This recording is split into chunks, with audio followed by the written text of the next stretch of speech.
This is the American Nightmare, Cody Rhodes, and you are listening to Potsy and Tino on the Potsy and Tino Show. It's the Potsy and Tino Show. Talk the facts and let opinions blow. Laughs, hot takes, and maybe a rant. Two best buds with a mic and a plan. Ladies and gentlemen, boys and girls, children of all ages, the Pots and Pans Network brings you as tag team champions of the world. Tino Gray, Rob Potsy Potchak. That's right, the Potsy and Tino Show. As always, by the way, this is episode 463. You sure? Yes, I actually checked. It was 462 last week. It was 463 this week. Why would you ask me that? Remember, because there was a couple of weeks ago where it was like it was wrong, and you're like, someone said it was wrong, but I fixed it. Oh, So we just skipped the number because we were the same number 2 weeks in a row. But yes, and someone else also tried to claim that this was a different number, but no, we are episode 463. Thank you very much. I can keep track of that. Well, ever since I looked it up, ever since then, I have actually tried to keep it on track. Got so it. that's why we knew the episode before WrestleMania this year was the 450th episode, right? It's going to be really interesting because now we are less than 1 year away if we do an episode almost every week. So we can give ourselves 3 weeks off, and we are literally 1 year away from hitting our 500th episode, Tino. Damn. How fucking crazy is that? Damn. Yeah, that is wow. Yeah. So, all right. Tino, we always start the show off with a segment called What's Up With You? And you were obviously here last week, right? And you had a birthday on Wednesday.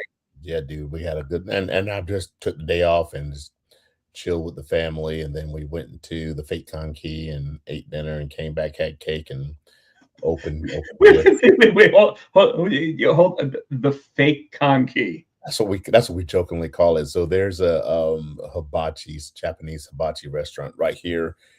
Off of Buck Jones. It's right, Ultimate Comics, whatever that is. I know exactly where you're talking about. We call it the Fake Key because it's right next to Bad Machines too, right? Yep. So it's cheaper, and they give you more food for your money. So we were like, hey, so that's where I like to go there. So we went there for my birthday, came home, had cake, open presents, and then just chilled. And then got this Thursday. Then Friday I left and went to Hickory, played there, had a good weekend there, and then came back Sunday, and then back to the grind today. Like I said, you like I literally hopped on here at 7. I had finished work and wolfed down dinner. Next, I can get on here so we can do this. And I'm tired. I got an early day tomorrow. So yeah, it's one of those weeks this week because I was all still playing catch up from the week at the beach, right? So still, I thought I had things caught up. Like, no, there's a couple of things I need to get done, and so it never happens at the speed that you want it to in terms of catching back up. Yeah. At the same time, I'm going to apologize because I was actually talking to friend of the show, Shavar, before we got on here, and that's why I was a couple minutes late because I was trying to catch up with him. And his birthday's the 30th. No. And what I was joking with him about, Tino, was the fact that I said, hey, now that Jefferson for the Minnesota Vikings has announced that SummerSlam tickets are $25, did you think about ordering some $25 SummerSlam tickets? And he was like, I got to be honest with you, man. I was actually looking at it and I was thinking about it, and I was like, no, you weren't. And he's like, oh, I was totally thinking about it. And I'm like, damn it. Go to SummerSlam. He's not, but he thought about it for a little bit, but he's not going to do it. But I told him that we're all trying to figure out like what the plan is for SummerSlam. So, Tino, what else? So after the birthday, what else is going on? So, hold on one second. I hear that little bastard in my cake. I don't know what he's talking about, folks. A little bastard with his cake. It must be his son is going into somewhere that he shouldn't be, and Tino has birthday cake still available just to him. That's exactly what it was. Because so my wife makes me carrot cake. I like carrot cake. And so I was like, dude, and my Nicole didn't really like carrot cake, so she'd make this yellow cake with chocolate icing. So on my birthday, dude ate 2 slices of my birthday cake. I watched him. And then I'm like, okay. And then he had one more, and I'm like, dude, that's it. Because I knew I was going to Hickory. Don't eat my cake. So I knew I still got a little. So total since Wednesday, I've had 2 slices of my birthday cake. That little bastard's had like 4. So yeah, fuck them. So I was like, that's your birthday. That's what happens. I knew he eats in here, and he closed that door, and I heard the microwave. I'm like, no, bitch, get out. That's what I said. No. So he turned on the microwave. So there was no. In the microwave. So I heard him open the door. I thought he was going in there to get it because he closed his bedroom door, so he thought I wouldn't hear it. No, bitch, I know what you're doing. You're not slick. You're a dad. You know what's going on. Come stay at my cake. I'm gonna eat some when I get off of here. So where you at this Saturday? You in Hickory? No, this past Saturday. I was in Hickory this past weekend. And like I said, and came back. How to get time, how to get a show. I was just ready to come back. Tomorrow is $5 Tuesday. So tomorrow night when I get done with my class, so we're going to the 8:20 when we're going to watch Toy Story. So I'm ready. So that's going to be cool. I'm excited about that. So I told you that I actually decided I was going to do the AMC A list, right? So you get 4 movies a week, so 16 movies a month. You can watch them in any format, whatever. I'm going to tell you about the movies that I saw this week, but obviously this week I fly out to San Diego for San Diego Comic-Con, and I fly out, Tino, are you ready for this? Wednesday morning at 5:10 a.m. You never make those early flights. You always almost miss those early flights. No, I don't almost. I don't always almost miss. I always miss those flights. Who's going to take you? You can get your nephew again, or no? This time I'm just driving. I'm waking myself up at 3:00 in the morning, and I'm going to leave my car at the parking lot and pay for parking. That way I don't have to worry about an Uber. That way I don't have to worry about this, that, whatever.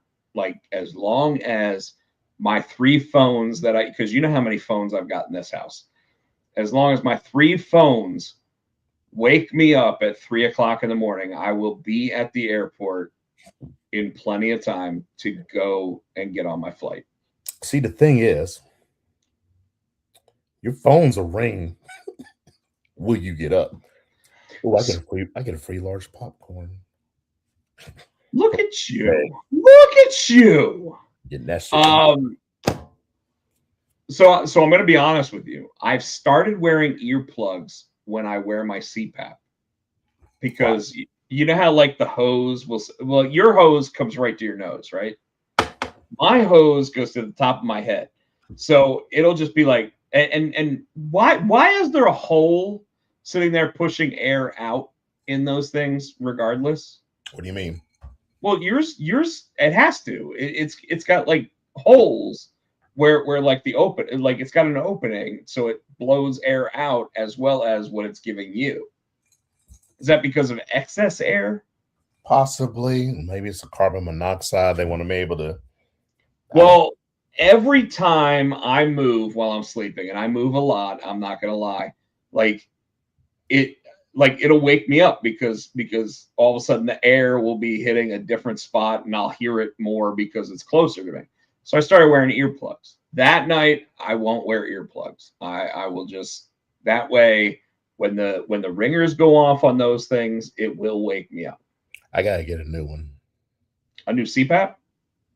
Yeah, I need to too. Well, no, and it's not. It's because I've had the same one. I think I've had this thing like 10, 15 years, and found like a couple weeks ago, it came up. It said the motor life is exceeded. It still works, but it said see your provider, so I had to call my provider. I'm like, they're like, yeah. So they ordered me a new one. So I got Dude, my screen on mine stopped working.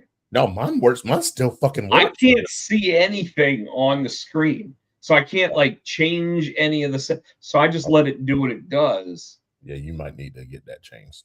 Well, it's still better than I went with nothing, right? Yeah. Yeah, so I just let it go. But yeah, I tried to get a new one too, and they said, well, yours is within 5 years, so they don't normally approve a second one within 5 years. No, my shit's like 10, 15. They're like, yeah, that a long time ago. So yeah, so I fly out to San Diego at 5:10 in the morning. Now, I want to point out something that ever since I worked at GameStop, I've said these kinds of things consistently because I don't like being taken advantage of, right? Uh-oh. Well, no. There's nothing. Well, there is something wrong with how people treat you in this situation. But like, for example, what I mean is I know I'm going to San Diego Comic-Con. Right. You know I'm going to San Diego Comic-Con. Everybody knows I'm going to San Diego Comic-Con, right? Except you know and they know that I'm going to San Diego Comic-Con for a job. Yes. It is for work. Yes. Are they still trying to get you to get them shit? Yeah. So I get a message from someone a couple, like 3-4 weeks ago, and it's someone that had never asked me the kind of questions about getting them something or whatever. Yeah, we talked about this last week, didn't you? You were like, I don't have time. Remember you put it on your Facebook. Is it? Dude, except it came up again. What? Yeah. And Why? I'm like, no, I don't have time. Well, last week I probably had actually mentioned that it was also something where someone like tried to shame me for the fact that and I'm like, I'm not dealing with that shit. Like, so I just haven't messaged that person back. But it's annoying to me. But at the same time, you know, I also mentioned that they have their exclusives portal, right? So where I actually apply to say, hey, I want to try to get to where I'm one of the people that can go up and get those things. Well, I got 3 of them. So what's an exclusive? Like, I've never been to Comic-Con. So what is that? So all right. So the way the exclusive portal works is when you apply for your badge and you get your badge, you then get this thing called the exclusives portal, and you get a certain amount of, let's say, tickets, and your tickets can be applied towards trying to get different exclusives that are available at Comic-Con. Okay. Now the way that works is it's not granting you a specific item, but it's granting you access to that spot. Now you still have other things you have to do at these. So like, for example, I applied for countless numbers of things like DC Comics autograph sessions, different action figure sets, you know, like where the action figures will actually be sold. So like Mattel and all these other places. And I applied for all these different things. Well, in every year that I've been to San Diego, and how many has it been? It's been like 6 or 7 at this point, right? This is the first year. This is the first year that I was actually granted some of the exclusives. Yes. Sweet. Okay.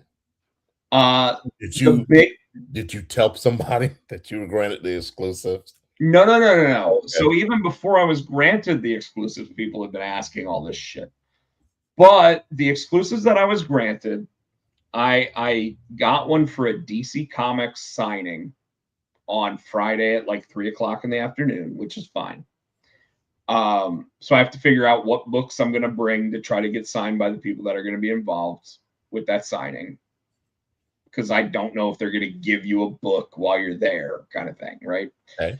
Another one was called Drawn with Mattel. So Mattel, the same people that own like the He-Man rights and a couple other toy company rights or toy character rights. I won one from them, but I have no idea what that one entails because it's called Drawn with Mattel, which would have made me think some artist for Mattel is going to draw me Right. as a character, and I don't think that's what it is. I think it's they're going to have artists who've worked on like backgrounds and whatever for Mattel comics. And draw you as a Barbie girl. I'm a Barbie girl. I'm okay with that. I'd be the only one I know that has one. Be skeletal. But then I did get one that I actually wanted. Okay.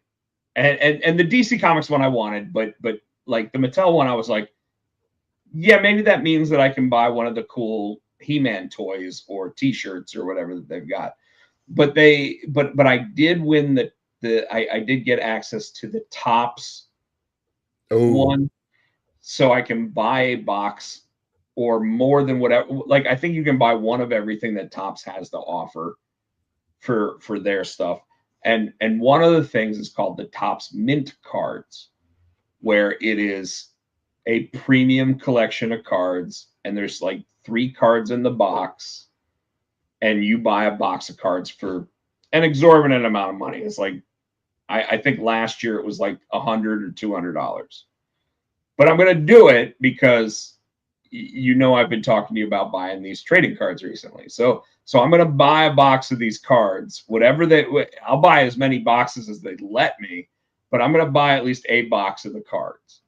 And I'm excited about it. So, but those are the only 3 things that I know that I have access to. And then last night, I read about a comic that I bought that to this day is one of my favorite comics I've ever read. And it's the Batman Judge Dredd comic that they came out with.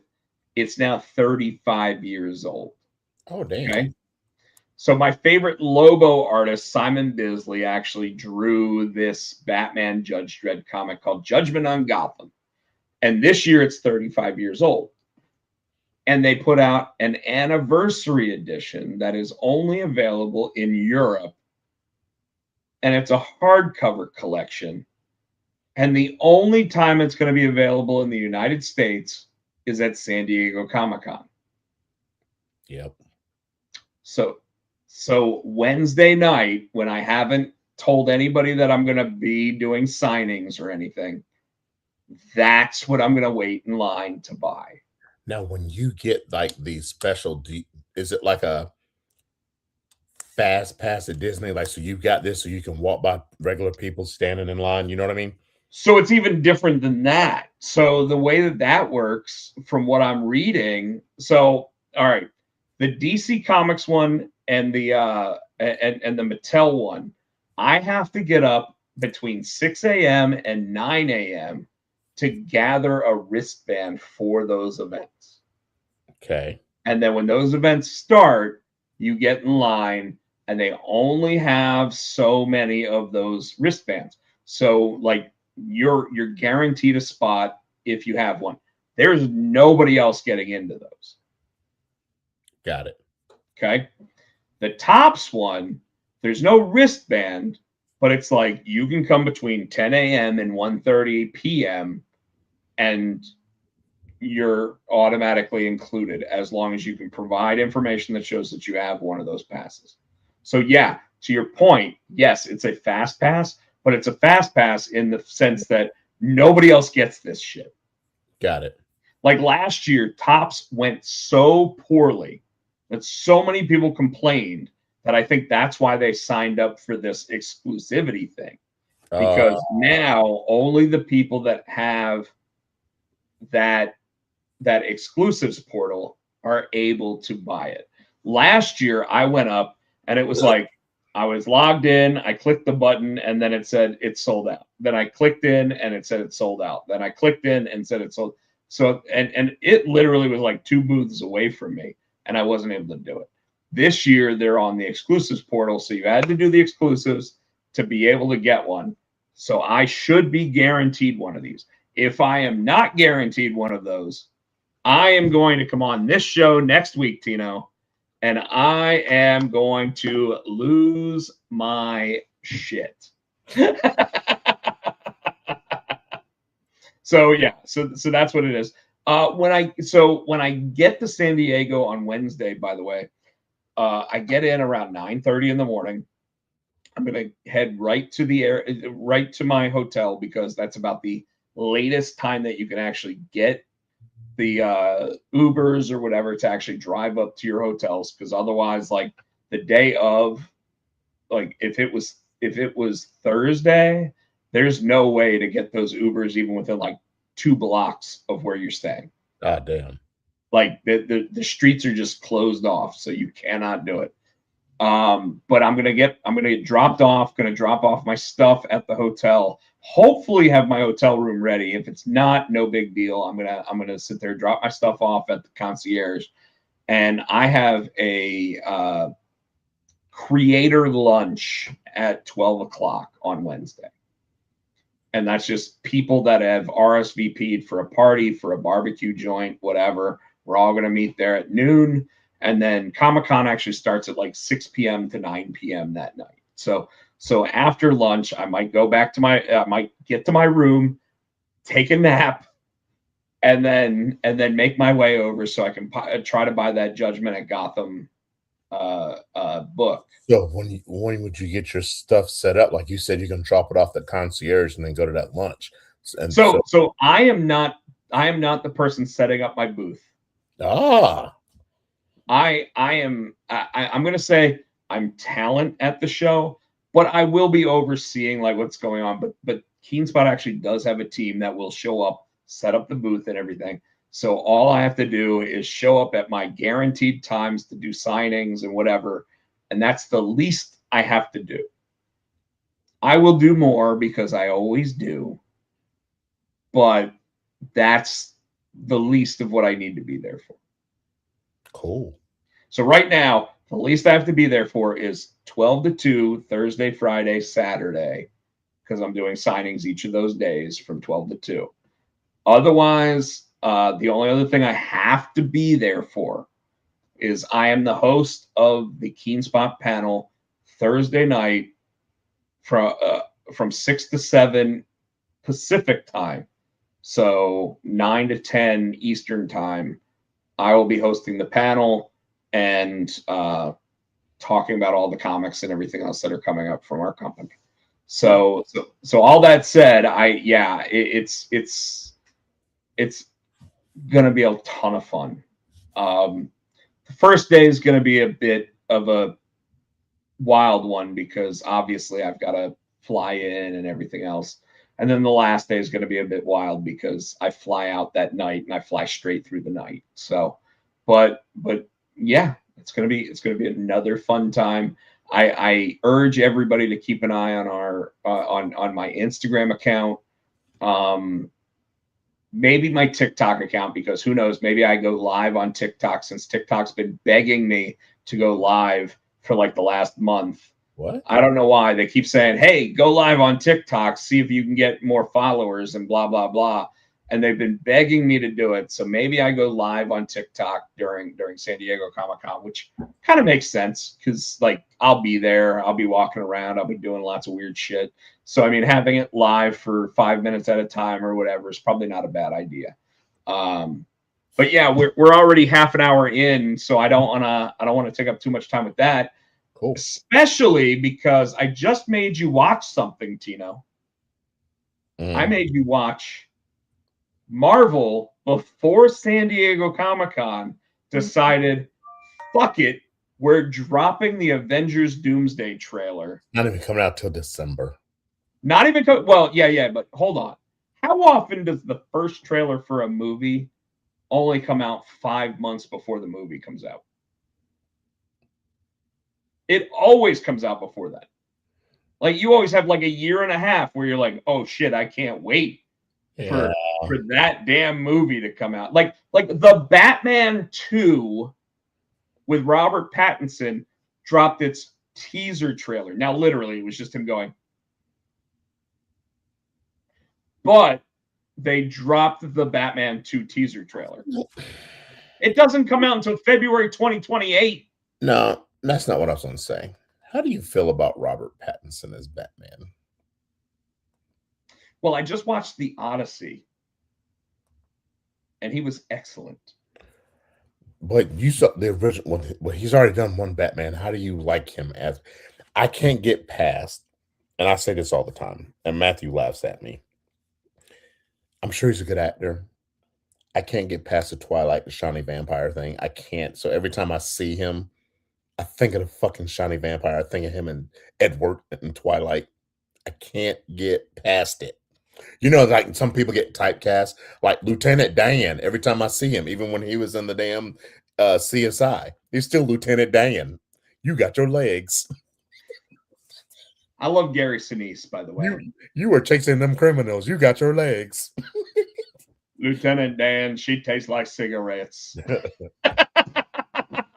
It's just like those characters, man. Every time you see somebody, I know what you're talking about.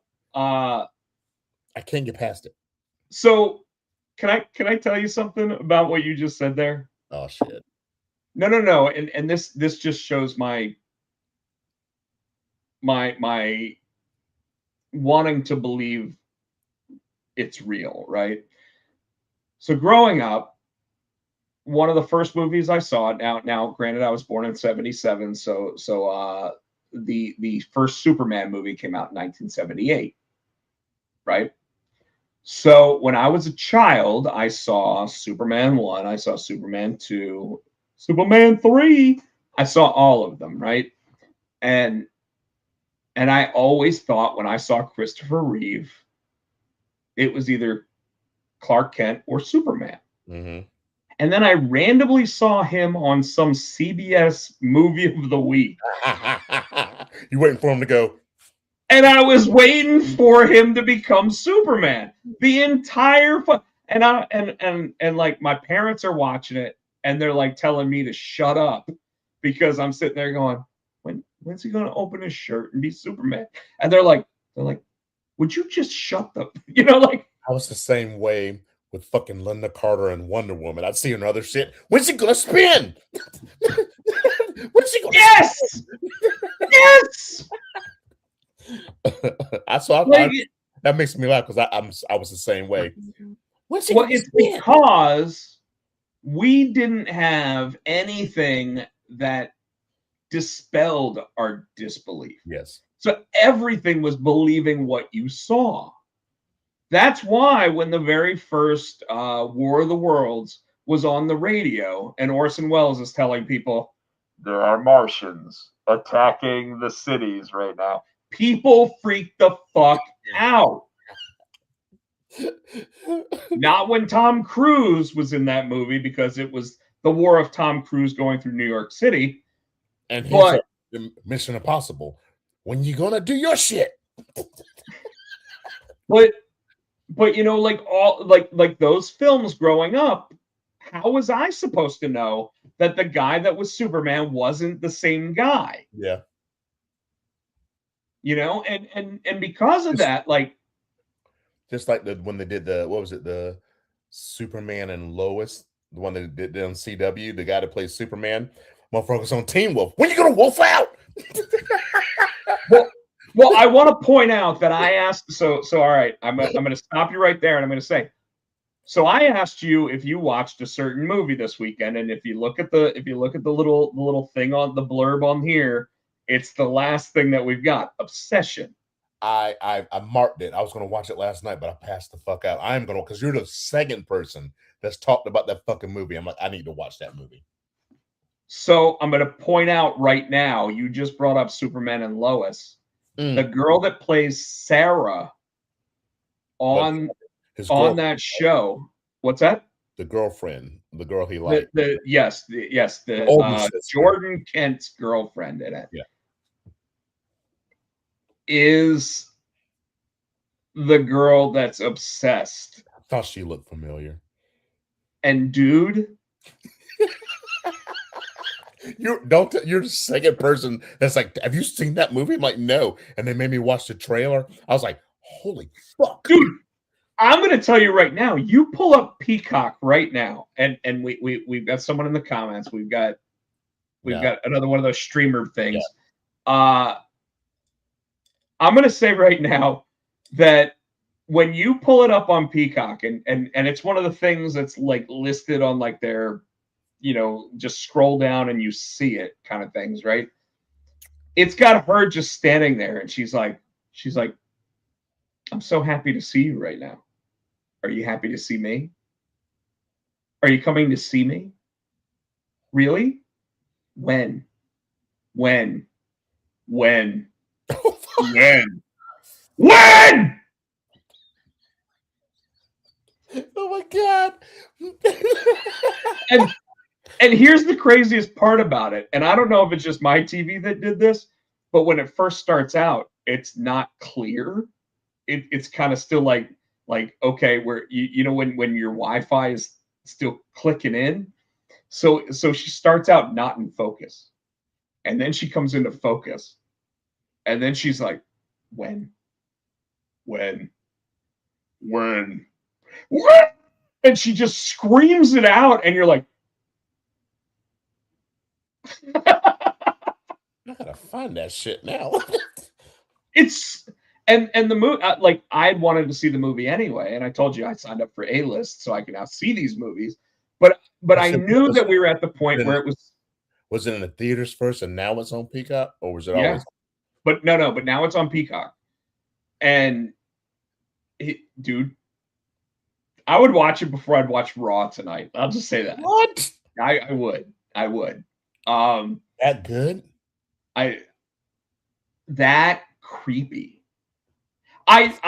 So I'll put it this way. I've already said to multiple people that movie deserves an Oscar nomination for Best Original Screenplay, because it's that different than almost anything I've watched. Now this is still. Wait to see you. Nothing can keep us apart. Promise you'll never. Are you watching it now? Are you coming to see me? I told you. When? When?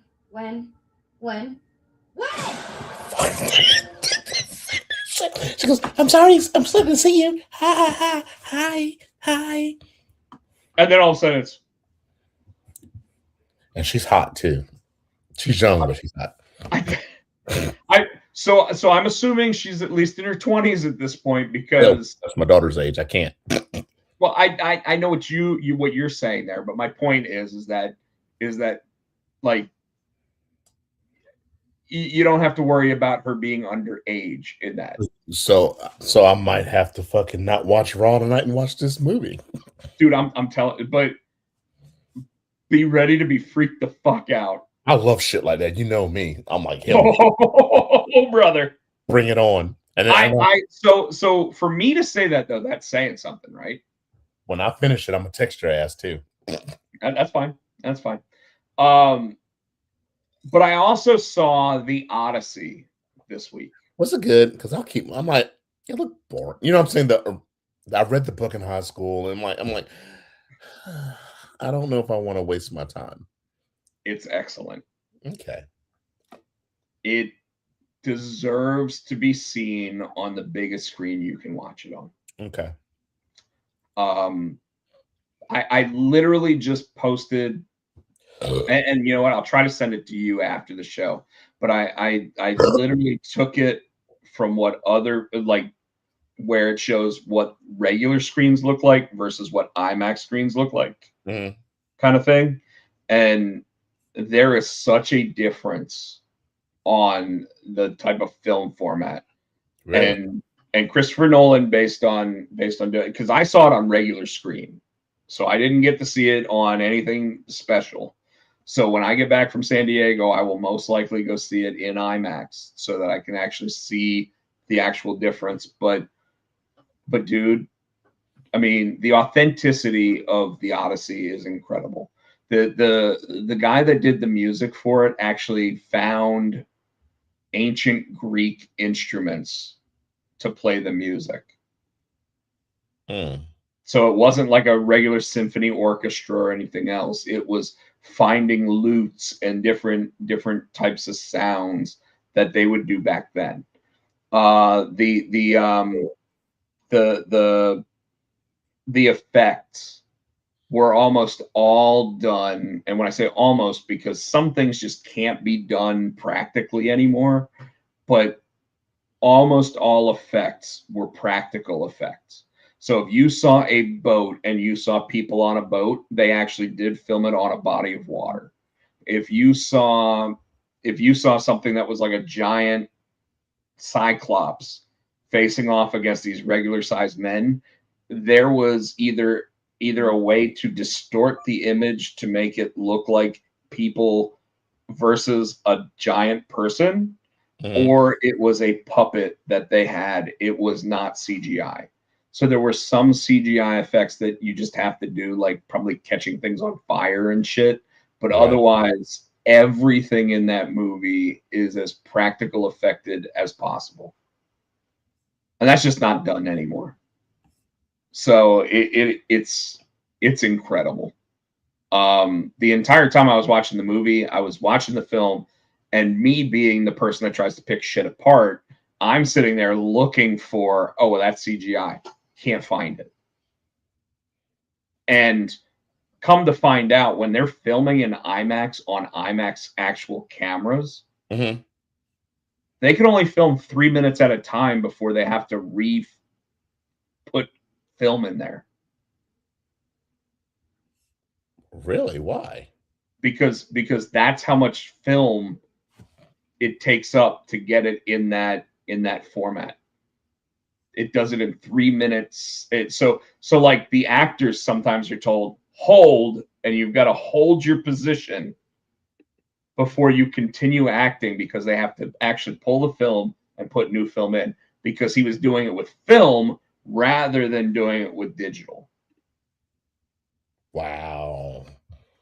So there you go. There's all that. Do you watch anything crazy this week? Nah, I watched mine. I'm still, finishing up the Nosferatu second season, but that's about it.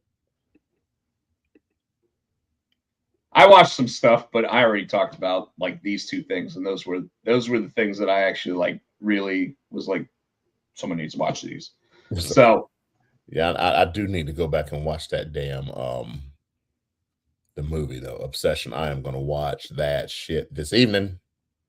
Well, I'm gonna go ahead and point out this week, Star Trek: Strange New Worlds season 4 starts on Thursday. I believe WWE that's Tuesday. Unreal, starts this week. Tomorrow. I might download all that and just take it on the flight with me. So a couple new things are coming out this week, and I know that it's because they're going to say more about different stuff at San Diego. And then, of course, next weekend you have Spider-Man: Brand New World coming out. So, and that's another one Matthew and I we're waiting for. We're gonna go see it when it comes out. So that's what, next weekend, next Friday? Yeah, that's the 30th or 31st, whatever that weekend day is. Because we're trying to he's trying to figure out, well, what's gonna happen. Well, are they breaking his theories so far, and these are just theories, so these aren't spoilers. You guys be quiet. In the end of Daredevil, how he got arrested, got put in prison.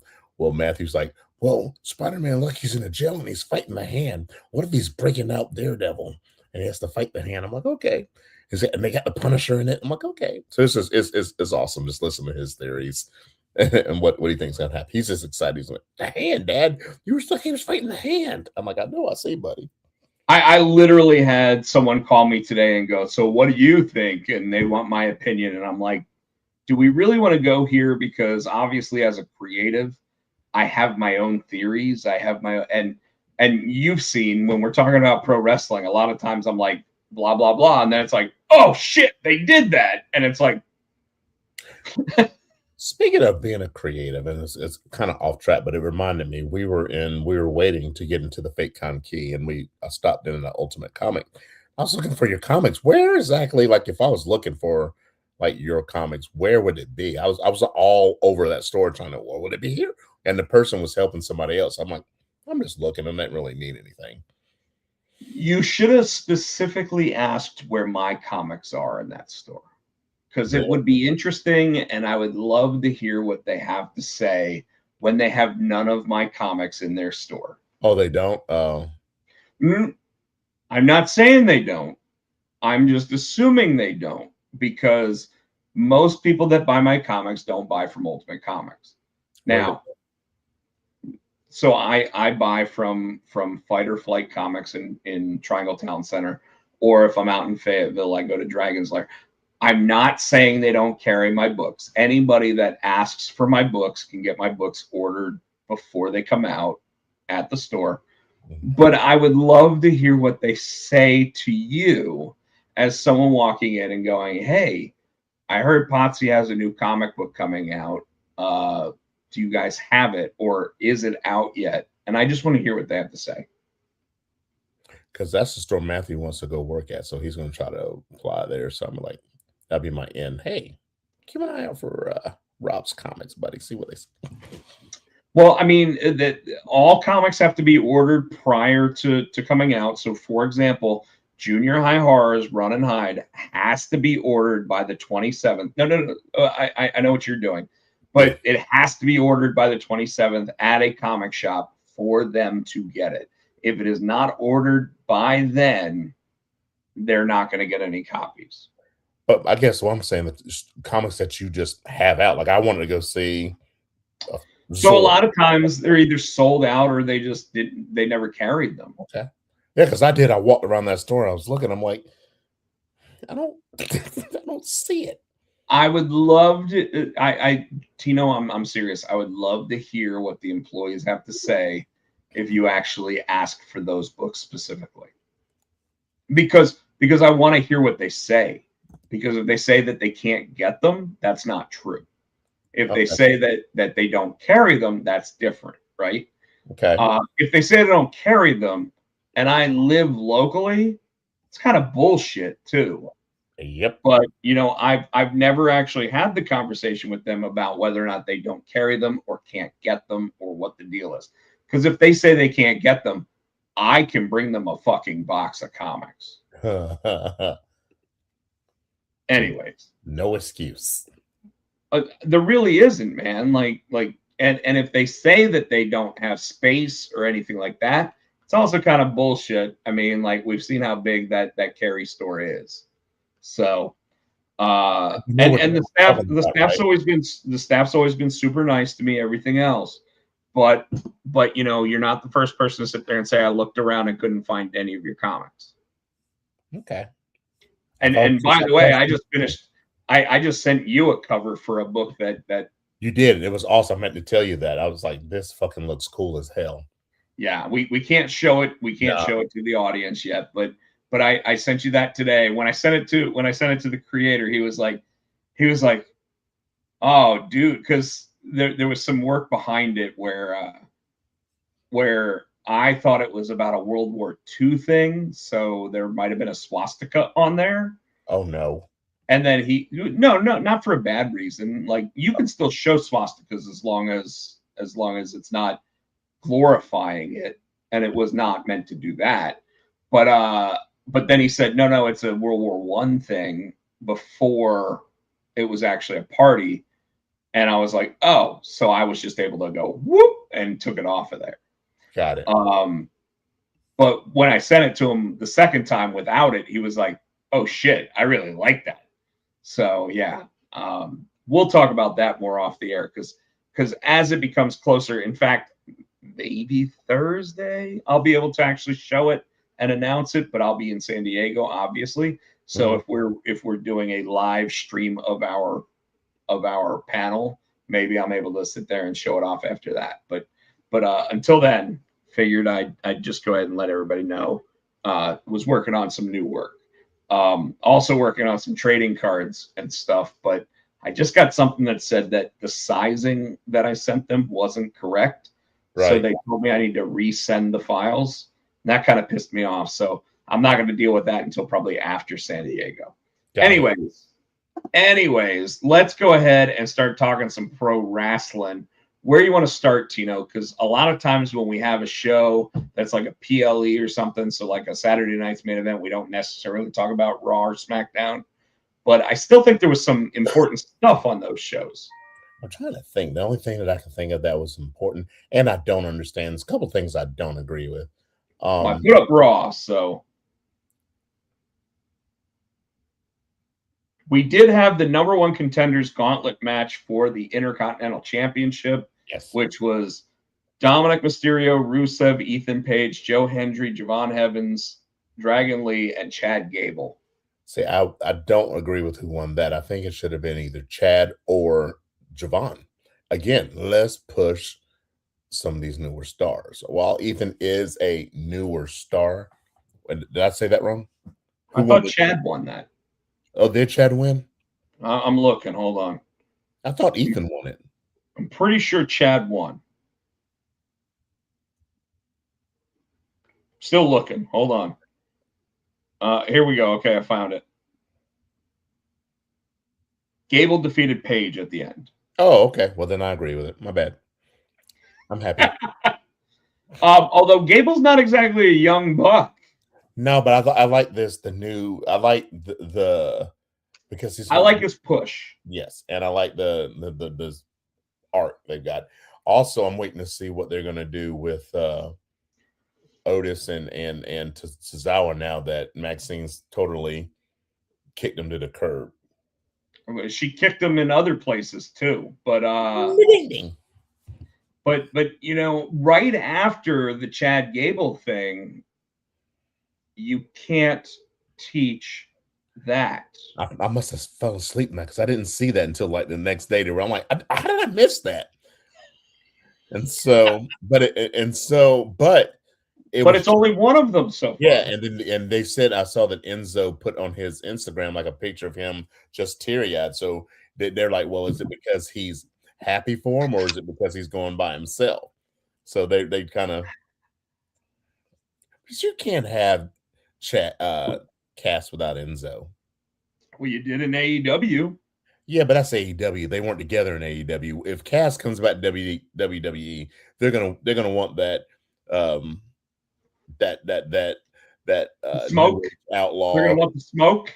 No, they're gonna want that new age outlaw intro with Enzo. So I agree with you. I do think that they may still have some issue with Enzo and whether or not like they feel like he is a safe person to bring in because not so we all know that how he got released, right? We all know about that. They found he wasn't guilty and he got cleared and all that stuff. But he also has a mouth on him that gets him into trouble in almost every time that he's actually working for somewhere. Now, granted, a lot of times they're like, hey, go ahead and say whatever you want. How come it's cool for MJF to do it, but Enzo does it and it's a problem? Well, you have two. So when you're talking WWE and AEW, you definitely have two different censorship groups. I got you. But like WWF, wasn't there a time where they were thinking about bringing MJF over? So if they brought MJF over, wouldn't it be the same fucking thing? You know what I mean? No. And there's a reason why. It's because MJF has never been anything other than professional. So when he's told you have a wide open mic, he sits there and uses it. And he's been in trouble once at AEW because they did cut his mic off one time when he called Tony Khan a fucking mark. And all these signings when he makes fun of kids and he just talks, he just says off the wall, fucked up shit to people. So did you ever hear about the time that Mark Henry said he was going to beat the shit out of him? What's that? I'd love to see that too. So Mark Henry was sitting near MJF one day at a signing for like Galaxy Con or something else. And Mark Henry was getting pissed off at the fact that like MJF was sitting there talking shit to the fans that were coming up to him. And Mark walked up to him and said, like, I don't know how it started that the two of them actually got into conversation with each other. But like Mark was like, hey, I really don't like the way that you're talking to people. And he goes, Mark, I have all the respect in the world for you.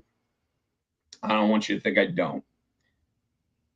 But if you're talking about the handicapped kid that was just up here in his wheelchair, and you think that I was being degrading, insulting, or anything else, you're right. I was. But did you see the look on the guy's face when he got done talking to me? And Mark's like, no. And MJF was like, he had a bigger smile on his face than he's had probably in years. And Mark Henry goes, oh, so you get it. He understood that MJF was being that character, knowing exactly how far he could take the character to not make that person feel like less of a person than they may already feel based on their disability. And by the way, that takes a really, really good psychological thinking person, because you don't ever know when you're going to upset them. And you don't ever know when you're going to upset anybody. But for someone to know, hey, if I am in character and I tell everybody I'm going to be in character, like, for example, Johnny Gargano at Fanatics Fest, his thing, if you said that you wanted a picture with him and Candice LeRae, it said in parentheses, understand Johnny will be in planking position for the photo.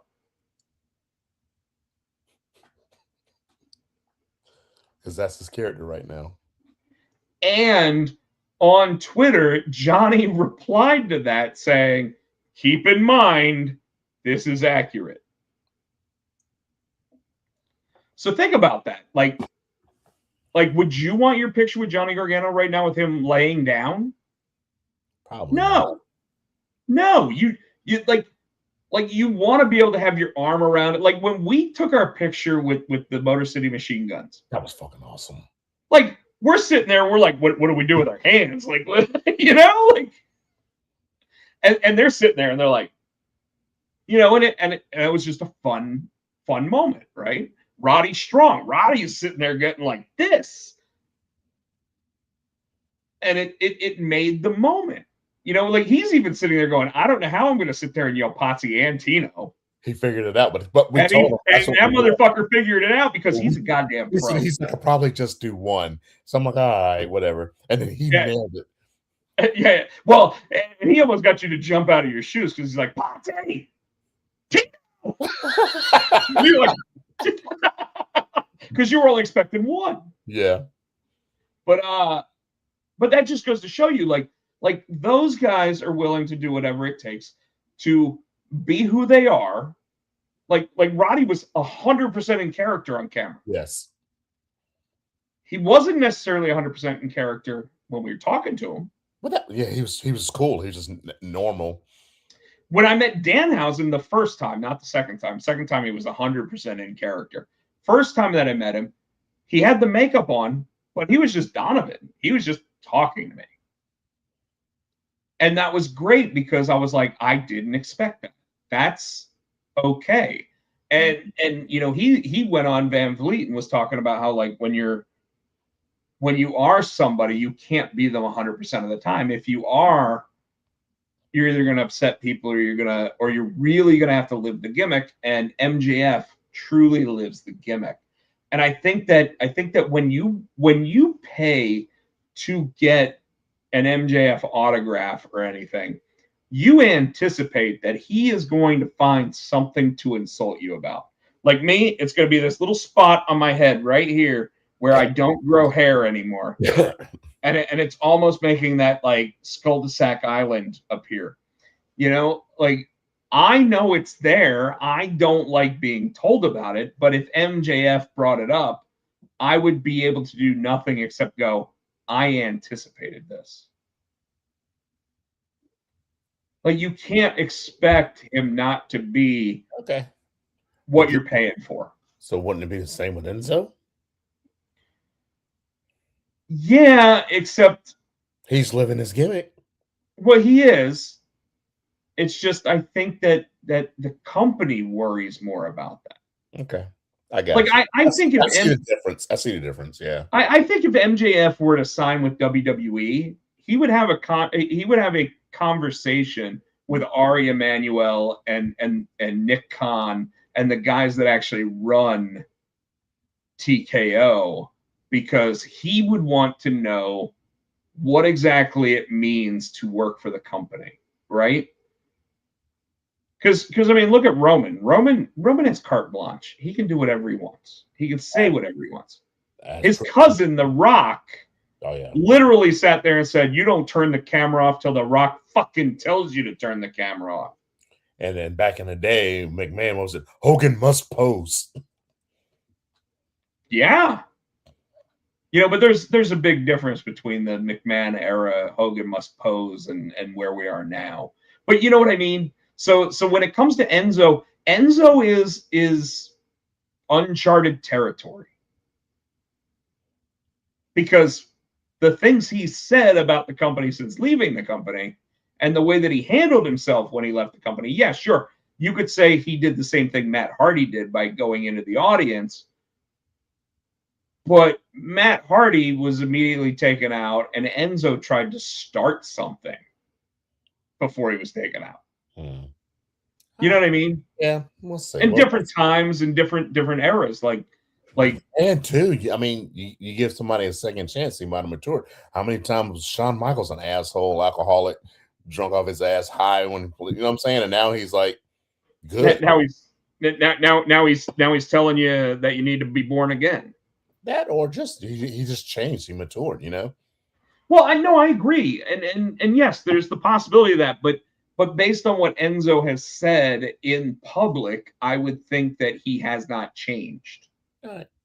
And there's the difference with that, but I could be 100% wrong. Yeah. And if this teardrop is just because only one of them is getting called back, like, it's just another one of those steps where it's like, see, you could have just been like done the whole like picture of this. That's why I almost think a lot of people still think that both of them are coming. Yeah. And tonight might be, you know, we're what, 2 weeks away from that. Tonight might be where we actually, they're the Monday after SummerSlam. Yeah. So tonight might be the one where we all of a sudden see a vignette for the other. You know, right. Wouldn't it be great if all of a sudden you see a vignette of when the microphone didn't work and he's sitting there and he's just going like this and the entire crowd's saying his entire speech? Love it. Now, granted, at some point you gotta update it. You can't do the same thing every week. But the New Age Outlaws do their shit. Anyways, all right, let's get back to some of this stuff. So Seth Rollins and Roman Reigns contract signing. I want your opinion on how this segment went, and are you excited about this match? No, it went as well as I thought it would. I'm not, dude. I mean, it's the first thing you said there. You're like, no. Now let's talk about that. Go ahead. Because I was in the middle of saying something, you go, "Are you excited about it?" No, but it's the same. You know, it's recycled, dude. They've been going back and forth. I get that because they faced each other before, so I don't know. Besides the title, what the big difference is this time? Is this really going to be the blow off match? Or are they never going to face each other again now after this match? It's. I've seen it. Well, you know what's weird about this to me is that Seth can claim Roman's never beaten him, right? Right.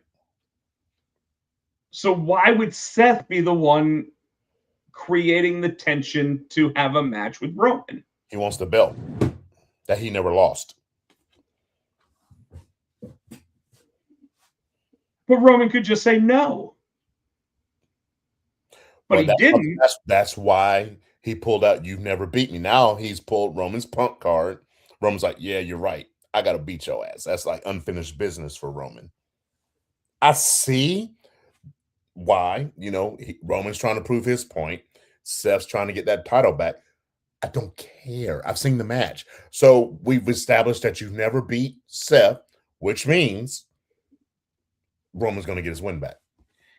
Well, so I don't know if that's the case because we don't know if Roman's going to be around after SummerSlam. So They're starting this bloodline shit. He is going to be back around after SummerSlam. Yeah, well, at least it's a little less clear. Oh, okay, you say so. Are you excited about this match? I think it's a little less clear. You may be 100% correct. Are you excited about this match? Not at all. It's not even a no. It's not at all. I also think that them putting this match on at SummerSlam, by the way, it makes sense to do it at SummerSlam. This was not a WrestleMania match, I didn't think. But doing it at SummerSlam, yeah, it's more of a SummerSlam match. The problem. This is supposed to be Oba's match. Is what pisses me off about this whole thing. Okay, to talk about that. We don't have Oba. So if we can't have Oba because we want Oba to retire Brock, so what can we do?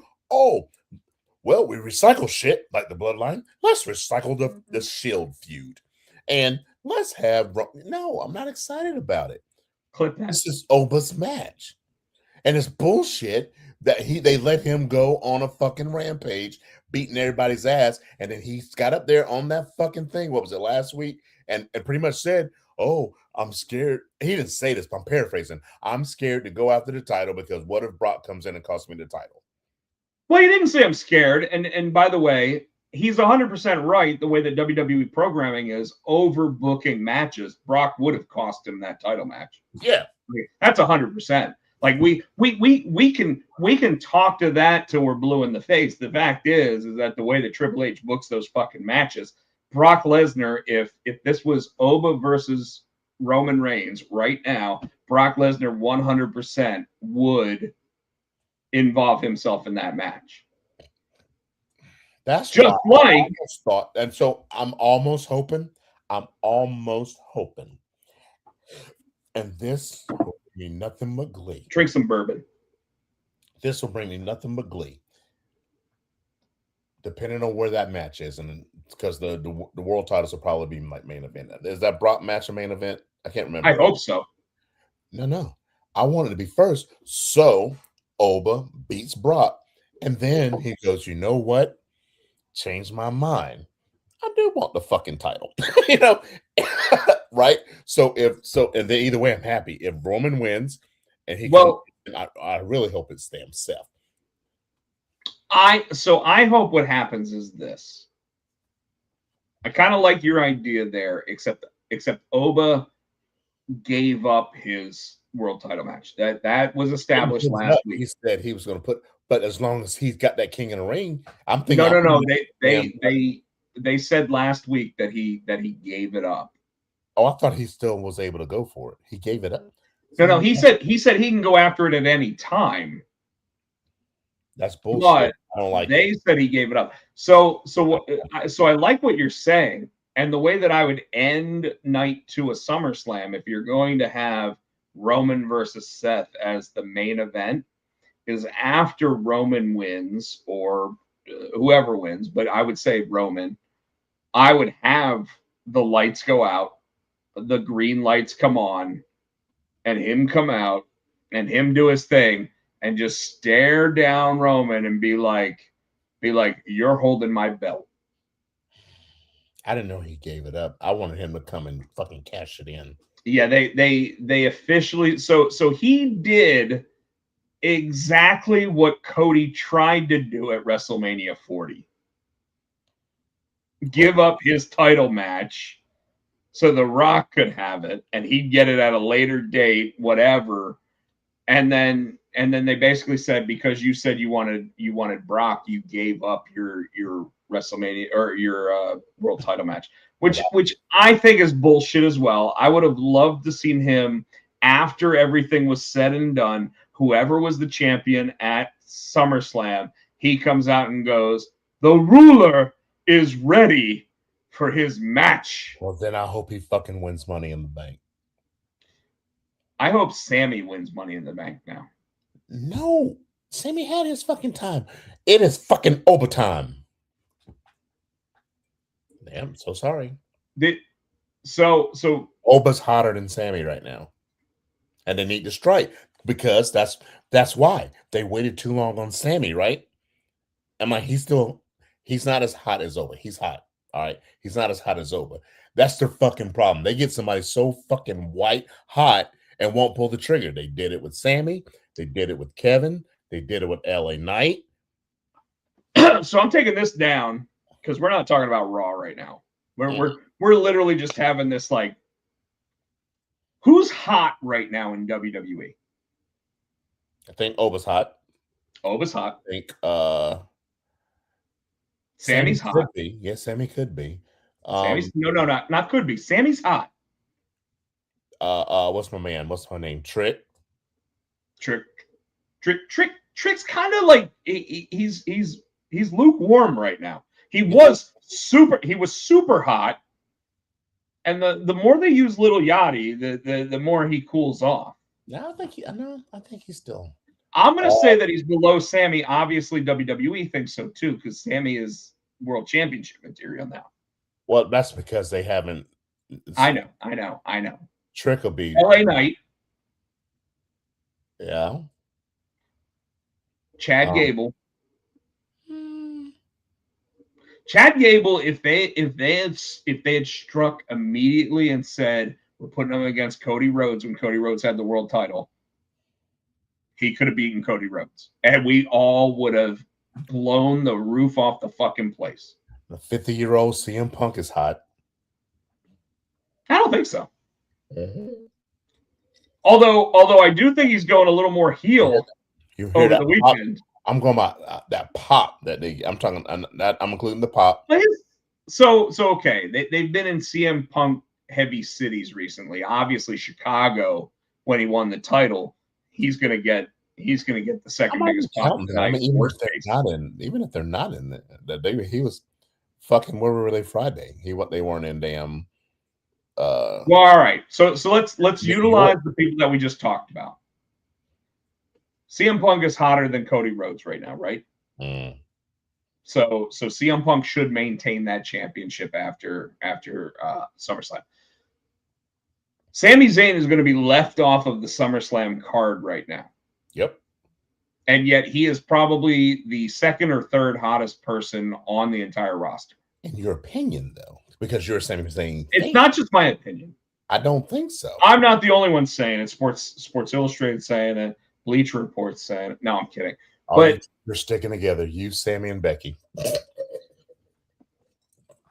I mean, it's the Gingers. It's the Gingers. We all stick together. That's the way it is. Snaps.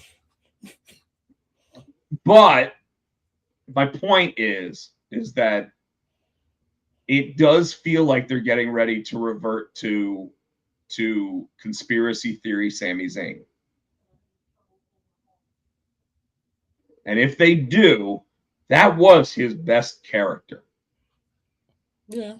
He's good enough to get over any character that they're like, hey, we need you to do this, and he gets it over. But it's going to be really interesting to see what they do with him. LA Knight, here we are, another character who, by the way, when he came out 2 weeks ago and confronted Seth, had the largest pop that you have heard in a long fucking time, especially when he said, brother. Oh, you got the same haircut. Oh, I got the same haircut. Let's go ahead and what does it matter? Was that a bug? Yeah, it was an ant. Oh. I thought you were sitting there going like oh no. Flair like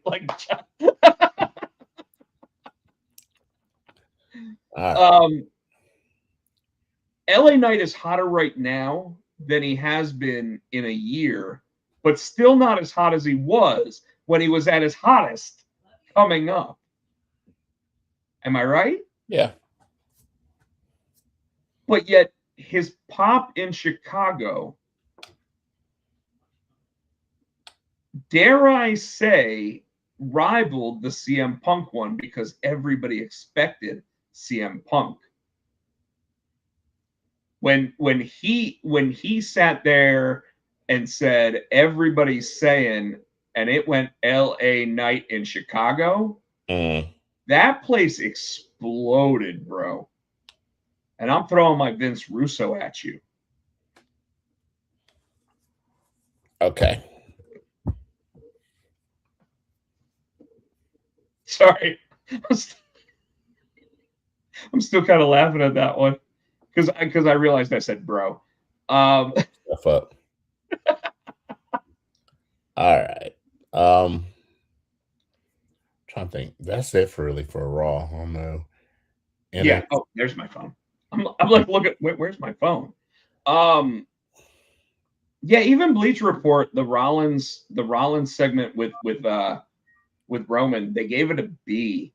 And unfortunately, you're going into the second biggest show of the year, and your best part of the gimmick is to sit there and say you're a number 2, and the reason why I know it is because you've never been able to hold it long after you win it. And that to me was like, maybe you're exposing the business too much. Maybe you're not improving your opponent's stock enough, because this goes back to when, like, who was it? Was it Jericho that at one point said that he went out there and he like just talked shit about somebody, and then when he went backstage, the other person was like, dude, if you just talk shit about me and you beat me, you just beat a guy that wasn't any good. But if you make me sound like $1 million and then you sell that and you say you're going to beat that guy, you look like $10 million. And he learned from that. Like all this stuff of talking about the downside of the business. Oh, we're not selling tickets to the show. Blah, blah, blah. Like that just makes the business look bad. Yeah, I see that. All right. You want to talk about a show that we should like talking about? What? NXT. I love NXT. That's what I'm talking about. So they started off with the Vanity Project versus Shawn Legacy and Dorian Van Dux. I really thought that they were going to lose those belts. I don't know what they're saving them for. I have a feeling we're probably going to see Fraxium or somebody come back down and challenge them just to really elevate the Vanity Project. Because Vanity Project's good, dude. Like all 3 members, they're good. Yeah. But I think they're. I think they're good enough now to go main roster. You know what I mean? I think they're too good for NXT. You know what I mean? And I know that sounds weird. I think they should have skipped NXT when it came from Evolve and gone. Well, let me ask you this. Could each member of Vanity Project be a singles competitor in NXT? Because we know Jackson Drake is already, already solid. Like he's got, like, to me, he's Grayson Waller, but maybe even more elevated. Ricky Smokes the dark hair. No, the other dude, the blonde, in that team, the tag team. I can't remember his name. Right. Baylor.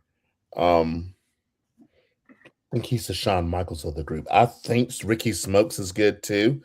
Yeah, I think they probably could. They all have their own strengths, and they could. Yeah, I think that's one team they could all be singles. So long run, is it something where you keep them in NXT, you break them up, and maybe not even break them up, but you separate them to where they all start doing singles? Yeah, because then you could have, not a 4 horsemen, obviously, but you could have 3 of them sitting there and running NXT because let's be real, the NXT men's division is pretty light right now. Yeah, they need to bring up some more people, or they need to start pushing more people. They've got all the talent. It's just they're falling into that same WWE thing where they find something they like and they just keep pushing and not letting the new come. You know what I mean? Well, I know exactly what you mean, but at the same time, I do think that what happens is I think that what you see on NXT TV is that everyone does get their chance. Like you'll see someone that's like Nikita Lyons. They put her on TV for like 6 weeks in a row, and she has a chance to show everything that she can do. And then either she gets injured or they just take her off TV. She's been on that roster for years, and they pushed her down to Evolve. Well, And now I'm using her as an example, but I think that everybody gets like, okay, we're going to give you a 6-week program, and here's what you're going to do during that 6-week program.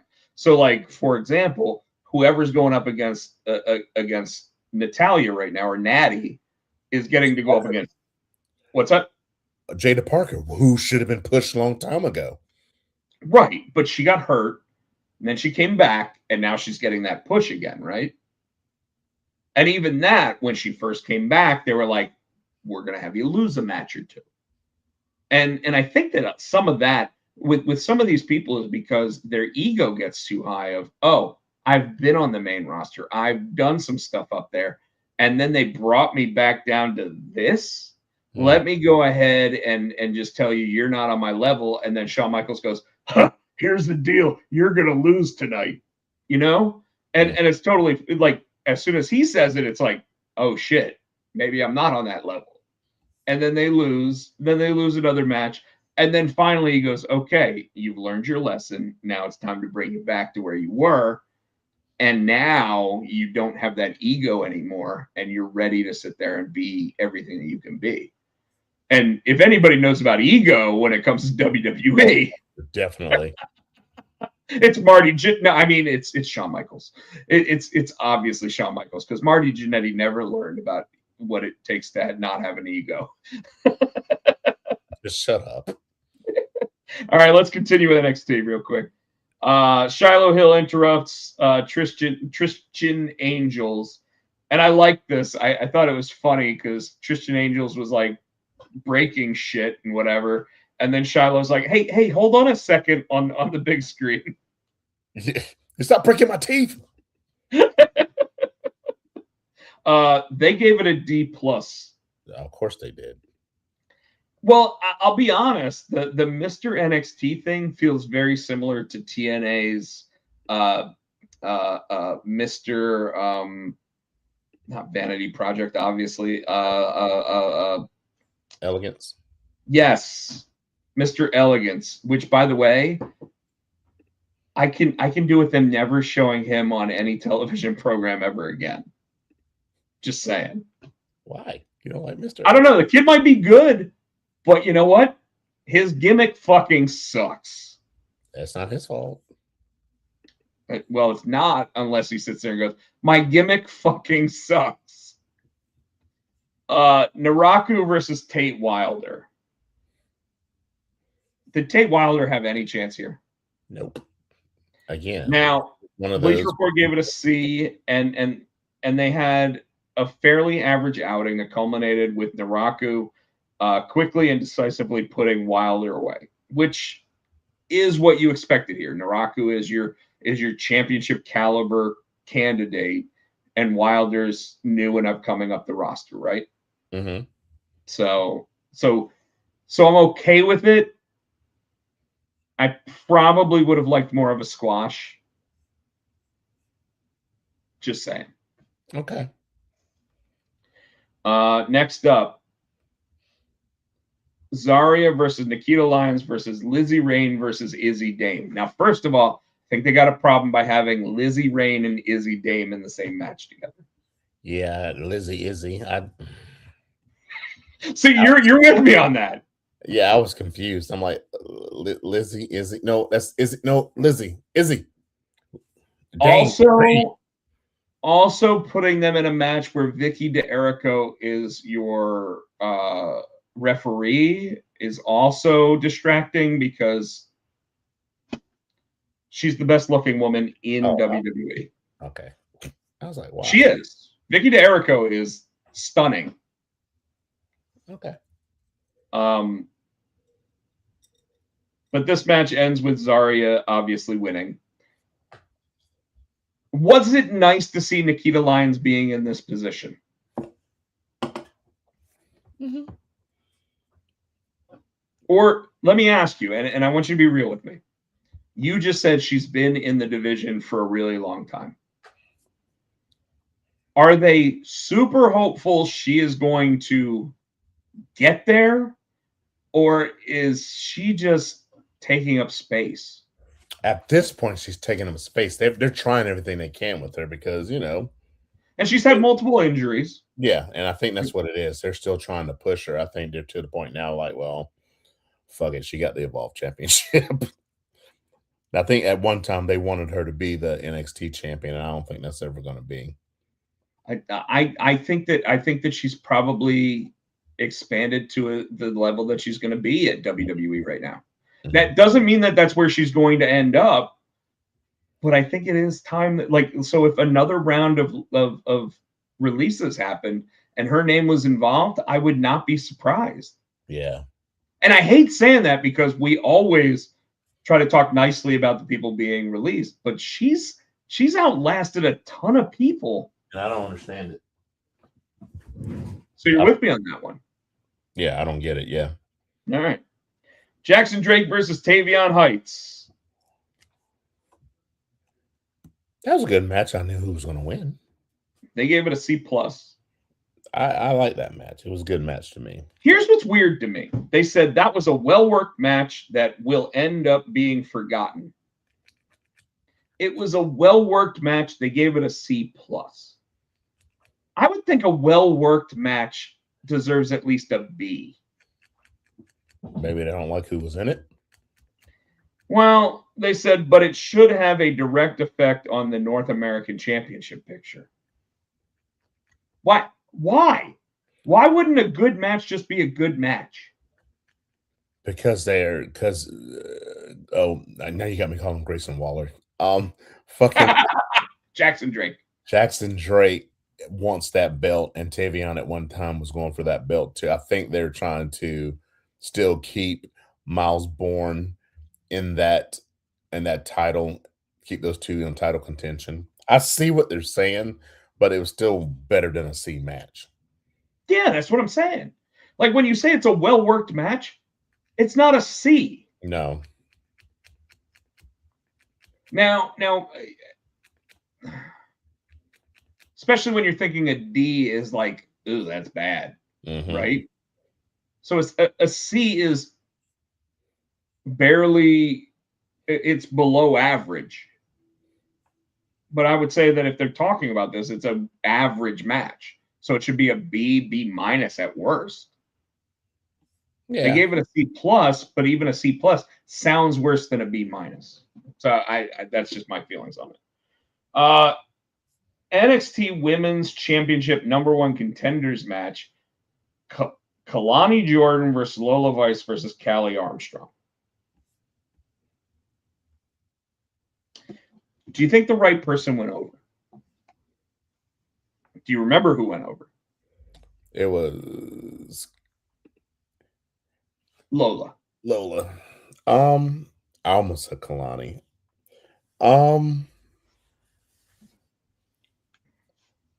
Yes, because right now I think she's the most developed. I don't know if that's the right word. She's the most. No, yeah. That is true. Although her and Kalani are probably even at that level. I think she might be a little more than Kalani. Kalani's, yeah, because Kalani's had the TNA Knockouts champion, yeah. But I think, because they both have the reps, right? Because they do. Because one went to AAA and the other one went to TNA. Yeah. So yeah, possibly. But I think I think that when you talk about their credibility, I'm trying to figure out where my arm. There we go. We're even, right? But then we have Callie Armstrong, which I think needed to win. That's the one I wanted to win. I would have totally been okay with her taking the W here. The other two continue in a feud. Because I watched Evolved and I know that God, who's the champion? Fuck, I'm getting tired. It's all right. Kendall Gray is the one who took the title from Callie Armstrong. So to see them run it back in NXT, because that match, if you go back and watch that match in Evolve, oh, that match was fucking phenomenal. Those two have chemistry together, right? So I would have been perfectly fine to see them run it back. I love, and unfortunately it doesn't happen enough, but I love when WWE finally takes the restraints off the horses and lets them run. Mm-hmm. And so far this year, I feel like the only time we've seen them take the restraints off and let the horses run is El Grande versus El Grande. And by the way, them motherfuckers ran. And we know that. We know that because Dave Meltzer has now said that that's his favorite match of the year, and that includes Ospreay versus Swerve. Damn. All right. Well, Yeah. Let's accelerate this because we're only on NXT and we're already an hour and a half in. Well, here's the good news. I don't think we really have a lot to talk about on SmackDown. So, there is the one thing I want to. That's the thing that pisses me off. oh, how come? Wait. Where am I going? SmackDown. Oh, I'm going to SmackDown. Okay, I'll go to SmackDown. How come? So when Naomi went out, because she was I know what you're talking about. Naomi went out when she was pregnant. They stripped her of the title. Rhea Ripley is hurt. We don't really have a comeback time, but we get to have an interim champion, and then she can come back and get her title back. Why? What makes Rhea special? Well, first of all, that means that Rhea doesn't actually lose the title. Well, Naomi didn't lose the title, so why can't we have an interim champion there? Well, all right. Want me to try to take the corporate response here? Yeah, take that bullshit response. Go ahead. It's not okay. So it's a little different because when you're out pregnant, you're going to be out at least a year. Right? How long Rhea's going to be out with her knee? We don't know how bad it is. Well, I see what you're saying, but it's. But hold on. Pregnancy means you're out at least a year. So telling someone that they're going to be the interim champion and you've got to go a year of programming with an interim champion means that the programming is going to suffer long term from that. Okay. When you're talking about short term, and that's what they're hoping Rhea Ripley's is, they're hoping because she's actually said she could be back in 3 weeks, but that's after SummerSlam, and they want the title on the line at SummerSlam, right? Now, I agree with you because WWE hasn't had an interim champion since the pandemic era when JD McDonough was the UK Intercontinental Champion. That's the last time they had one. I get what you're saying, but if this immediately evolves into Rhea Ripley's back saying she's the champion, the other person's back saying they're the champion, and you have something within like 2 months, it's a lot different than Naomi being out because she's going to be out at least a year, because now it's a year that she's been gone. And I agree with you. She didn't lose that title, so she should be guaranteed a title match upon return. But this is kind of like we have to defend the championship, but we know that person is close to being back, but we're not sure exactly when. Well, I thought you were about to say we got to do that every 30 days. I'm like, don't start that bullshit with me because we talked about that a couple weeks ago too. Don't start that bullshit. We know that shit gone. Mm-hmm. And I hate that shit gone. So but hell, that's because most wrestlers don't wrestle every 30 days anymore in WWE, and that's bullshit too. I'm tired of that bullshit. That and I'm glad that what happened at Saturday Night's Main Event happened, because that whole if Gunther name was in Russ, I'm not sure. Oh yeah, it's true, Chain. We appreciate that. Um, lost my train of thought. Oh, the I know, I'm bullshit sorry. with if Gunther and Sammy won, it would turn into a fatal 4-way bullshit.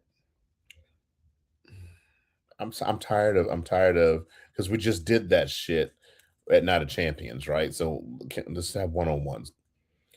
And we knew that But we knew about we knew Gunther and Aldis were gonna have to fight.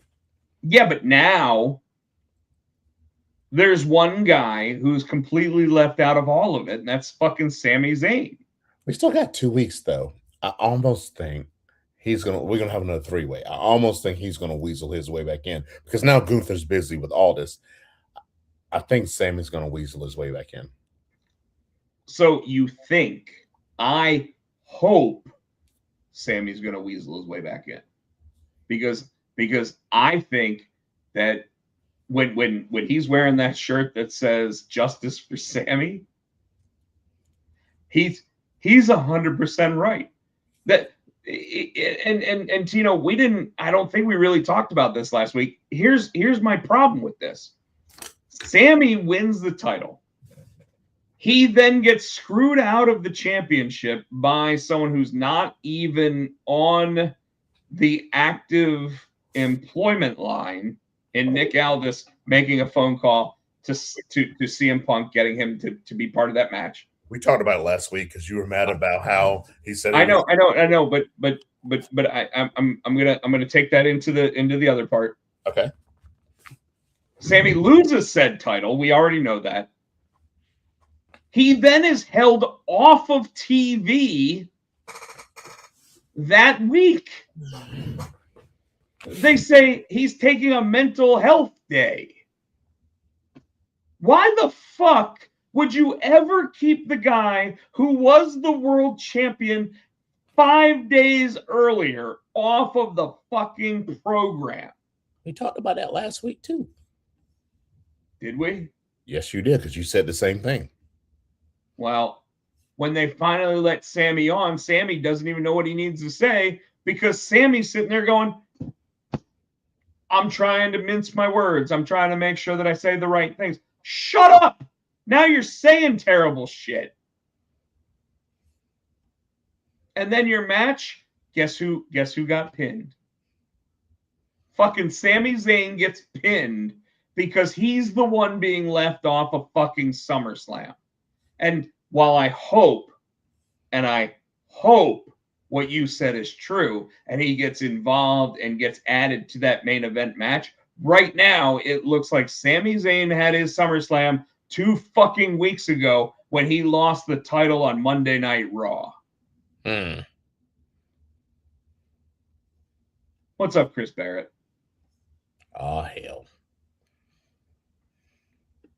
You see what I mean, though? Yeah. Like in any era of WWE, if someone lost the championship, they would at least get the opportunity to come back and try to get it again. And I know that they've gotten rid of the defend in 30 days and even the automatic the automatic challenge again for the title that you lost. But here's the thing. One of the stories that they haven't done in a long fucking time that they could easily bring back right now is Sami Zayn taking Adam Pearce fucking hostage until Adam Pearce finally sits there and agrees to Sami Zayn being put back in the fucking match. Because he deserves it. He earned that shit. He cleanly pinned Cody Rhodes. And now we're sitting there going, well, Cody Rhodes gets a match against CM Punk. And that match isn't selling, so what do we have to do? We have to go CM Punk slaps him in the face with a fucking title belt, and then he mushes him in the face at this Fanatics Fest bullshit. Mm-hmm. Instead of just going, people want to see Sami Zayn there. Of course, the easiest way to do it would be to sit there and go, hey, why aren't you buying tickets? Sami Zayn's not the main event. Yeah. All right, let's move on.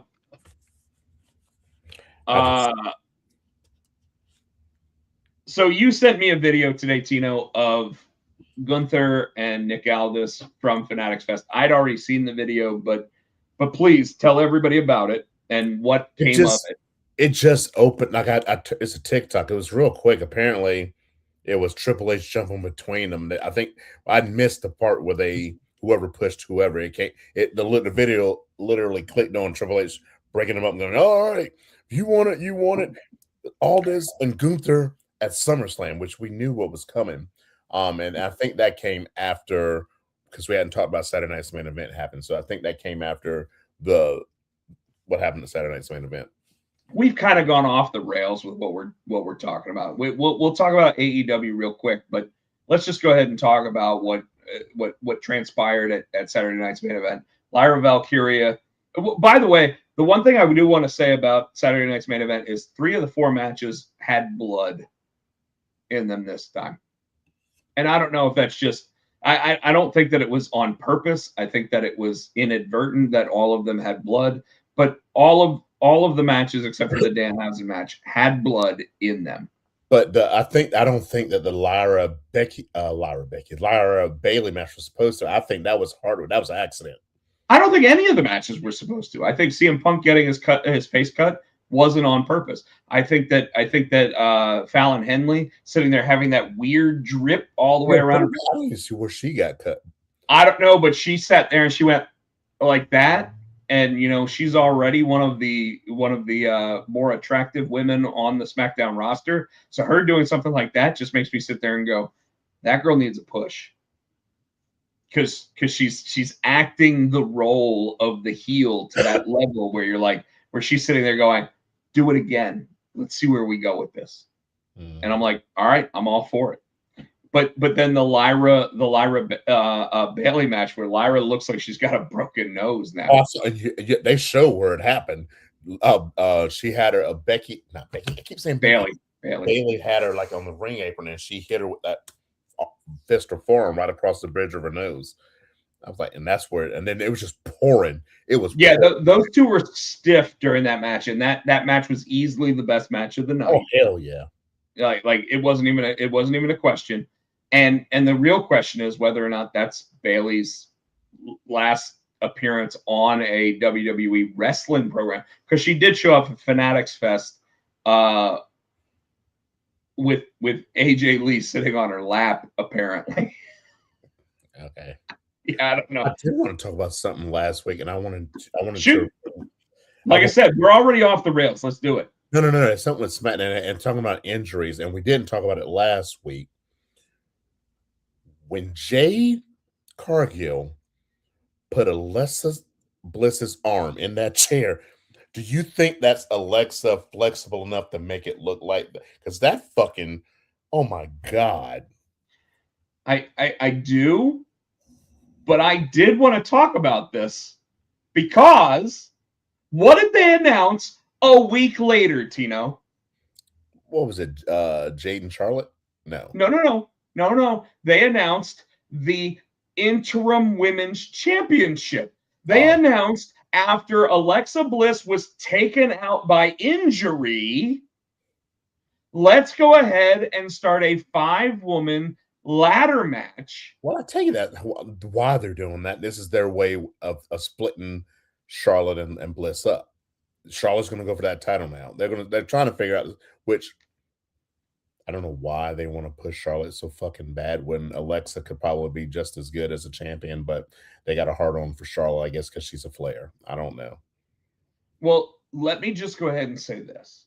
What you just said, I 100% agree with. Both of them have proven that they can run with anybody, right? They can have a feud with anybody, except here's the thing. When you bring Rhea Ripley back and you have to converge the titles, the best way to do it would be to have Alexa Bliss decide she's going to become Sister Abigail again and go against Rhea Ripley, and all of a sudden you have a babyface versus a heel. But then too, in reality, there's no way Alexa Bliss can beat Rhea Ripley. You know what I'm saying? That doesn't look right. The Charlotte looks like she have more of a chance to beat Rhea. We say that, except one, Alexa Bliss has beaten Charlotte. You just have a Two. heart for Alexa. Hold on. I was going to even use a different example. Liv Morgan has beaten Rhea Ripley and Ronda Rousey. Okay. Now, how come Alexa can do it, but when I say somebody like I don't know, Darby Allin, he's too small, or everybody's too small, but when it's Alexa, she can beat the fucking world. She's a giant killer. Well, hold on. To your point, because now you just want to get angry about something for no reason. Now I'm trying to prove a point to you. Everybody else, when it's somebody you like, it's possible. Your point just proves my point, because here's the deal. Darby Allin did it, which means Alexa Bliss can fucking do it again, Tino. This is what I'm saying. You know what I'm trying to say. You're trying to be a dick. You know what I'm getting at. But fine, be an asshole. No, I am a fan. You know I'm a fan of hers. And at this point, I do have to accept the fact that Darby Allin did win the world championship and put on 7 fucking amazing matches, to where at the end of his run, I'm still surprised you're not sitting back down. Where at the end of his 7 matches, I was sitting there going, I am disappointed that they ended his run as fast as they did. You know that. Oh, I know you said afterward, after he did it. But what I'm saying is, you see what I'm trying to say. All along, I was saying that Darby Allin can do it. He's too small. He's too small. When it's somebody you don't. But now, Alexa, who you have a heart on for, she can beat the world. At this point, one, can still say that she is a 5-time world champion based on the fact that Vince McMahon gave her the belt 5 times. Okay. But 2, I have to admit, you hear this? I have to admit that Darby Allin is now AEW's. He has been an AEW world champion. And his 7 matches as world champion were better than probably the entire run that Jon Moxley had the belt and kept it within a locked case. That motherfucker. I don't even talk. Well, my point is that I am agreeing with you, but that does not mean that Triple H should ever hold Alexa Bliss back from having one of these matches. And what did he do? He immediately took her out, probably knowing that they were going to do this for SummerSlam a week later. He took her out of the competition before the competition even started. Now, at the same time, he was going to have her lose if she had a match for this. He was going to do it. It was probably going to be to Michin. Who knows? My point is that Alexa Bliss deserved better. And I think that instead they went, oh shit, we're now in a bind. And we've already taken her out. So she's completely out. Like, she can't be part of it. She may help Charlotte Flair win this match, or at least cost Charlotte Flair the match. But at the same time, I'm still pissed off because Alexa Bliss is good enough and has been good enough, a 5-time world champion, to deserve the opportunity to be the interim champion, to lose to Rhea Ripley. And by the way, if Alexa Bliss was the one in the match against Rhea Ripley, it would cause Charlotte Flair to be jealous of her and create more tension between that tag team. But now we can't have any of that. They're going to do the same thing. They're just going to have, she's jealous of. I know. And Alexa shouldn't be jealous of Charlotte, because Charlotte's a 14-time champion and Alexa's a 5-time champion. So she's already jealous of her. We already know that.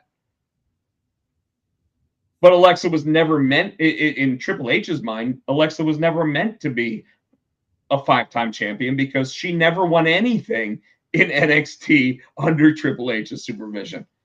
I digress. We can move on to something else. I will stand on this. And like I told you, I do agree with you.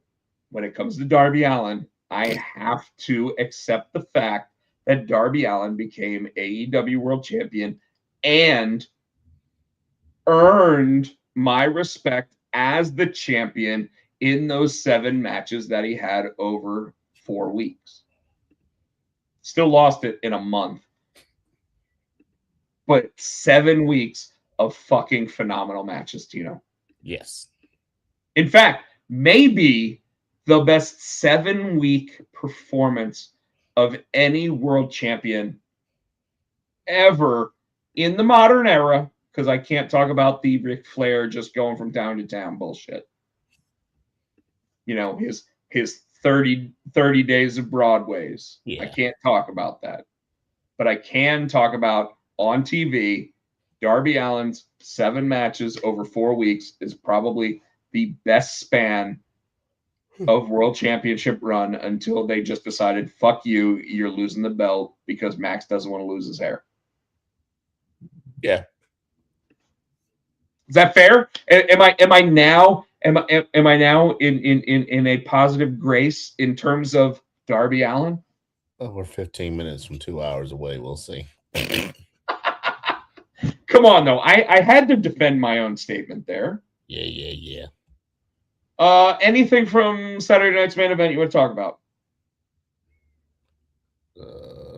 Just to nick all this thing now. No. Well, that became so. Nick Aldis at the Fanatics Fest is now in a match for the first time ever at WWE at SummerSlam versus Gunther, and unfortunately, right now, I think that opens the first show.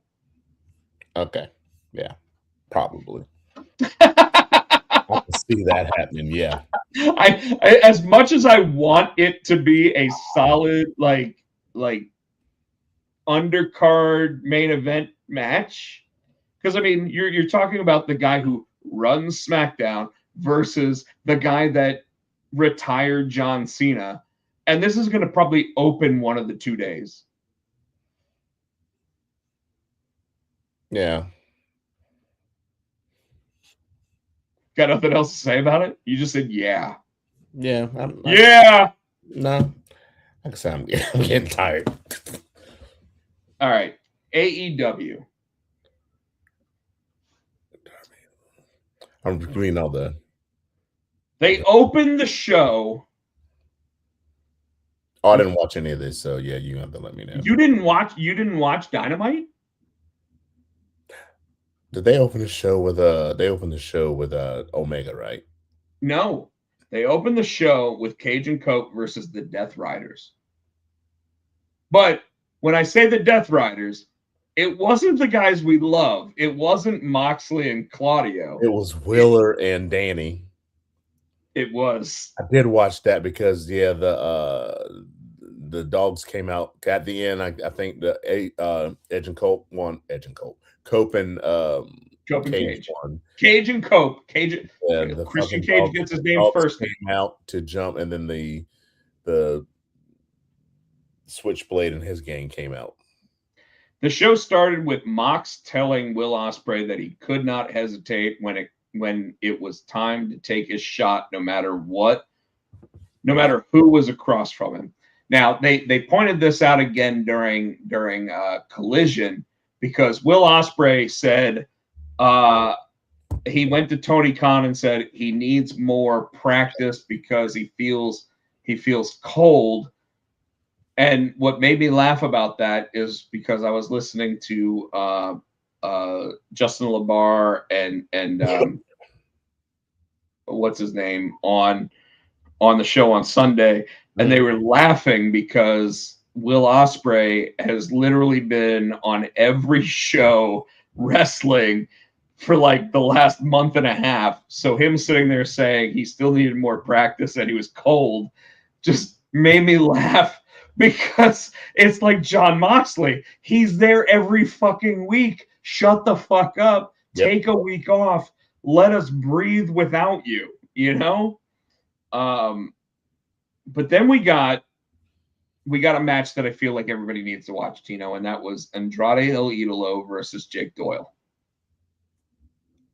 I'm trying to remember if I fell asleep on it. Like I said, I tried to watch and I fell asleep, and I just never went back and watched. And it was my birthday. I tell you, I was like, I was trying to play my video games. I'm going to read you what Bleacher Report said. Okay. Mm-hmm. This was as close to a breakout performance as Doyle has had to date in singles action, and it should be fun to see how he can reach, how high he can reach as his status in the Don Callis family improves. While Davis has been a great national champion, Andrade should and will dethrone him at Redemption. So I want to point out a couple things. We have known Jake something for a long time now. And he has been a solid performer both at DPW, TNA, Yes. and now as Jake Doyle, now that his arm has recovered, he's showing what he can do. Fact is that he's enhancement talent at AEW. And it's unfortunate to see that because it'll take a while for them to go, oh shit, this guy actually is something. Mm-hmm. He's Jake something. Andrade beat him. Yeah.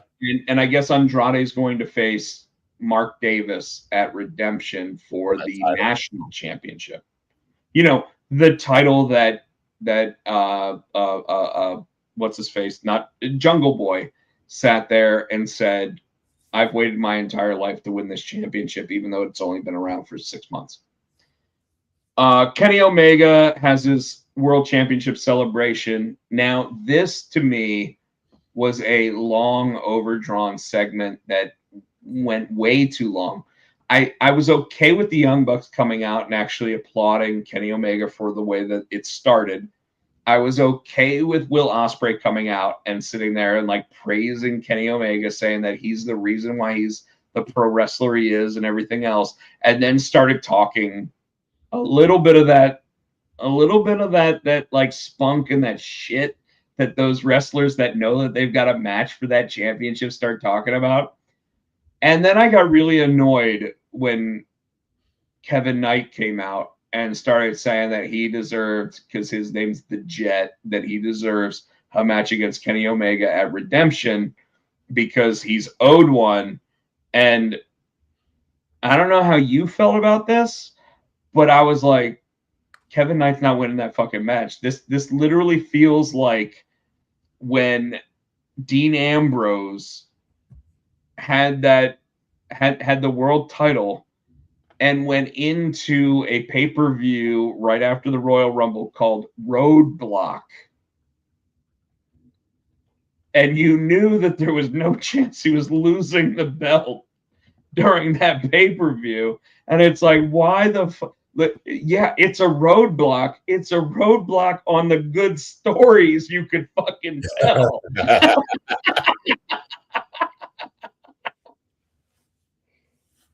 Am I wrong? No. And this Kevin Knight versus Kenny Omega, the best possible outcome of this match is going to be that MJF tries to help Kevin Knight win and accidentally costs Kevin Knight this match so that MJF goes against Kevin Knight at All In. And does MJF go after his little TNT title? I think that you make that a triple threat match with Darby Allin, because Darby Allin's been like beating up Kevin Knight. I mean, if they want to make MJF a Grand Slam, because he's won the world, he's won the tag. I mean, if they'd one of them have a little run with the TNT, probably not long, just enough to say he had it so he can. Well, that would only be 3. You got to have 4 for a Grand Slam. Now, granted, there's 98 titles in AEW. He could easily do it. Yeah. Like, has he been a trio champion in AEW? I don't remember. Like, wouldn't it be awesome if MJF by himself won the trios championship so he could say, I've won 3 championships, and he carries all 3 belts down to the ring by himself? You want to laugh at that. You actually have like that little smirk going on. Because that's stupid. It is. But I would love it. And then all of a sudden, Tony Khan's like, you have to find 2 partners, and nobody wants to partner with him. So he ends up finding two jabronis like Speedballs and someone else. Possible, yeah. Brodito versus Aaron Solo and Nick Camarato. Mm-hmm. That's a big boy. I want to go ahead and point out that Bleacher Report gave this match a D. Of course they did. Just going to move on. Kyle Fletcher versus Commander. Tino, I haven't even looked at what they gave it. I'm going to say that they gave this match an A. Okay, I'm scrolling down. I'm scrolling down. A minus. Damn it. Did you watch this match? I told you I fell asleep on it. I didn't watch any of it. Go watch this match. All right. I normally don't sit there and tell you, hey, the CMLL guys, you need to watch the matches for any. This match, Kyle Fletcher made this kid. Okay. Darby Allin versus Brian Cage.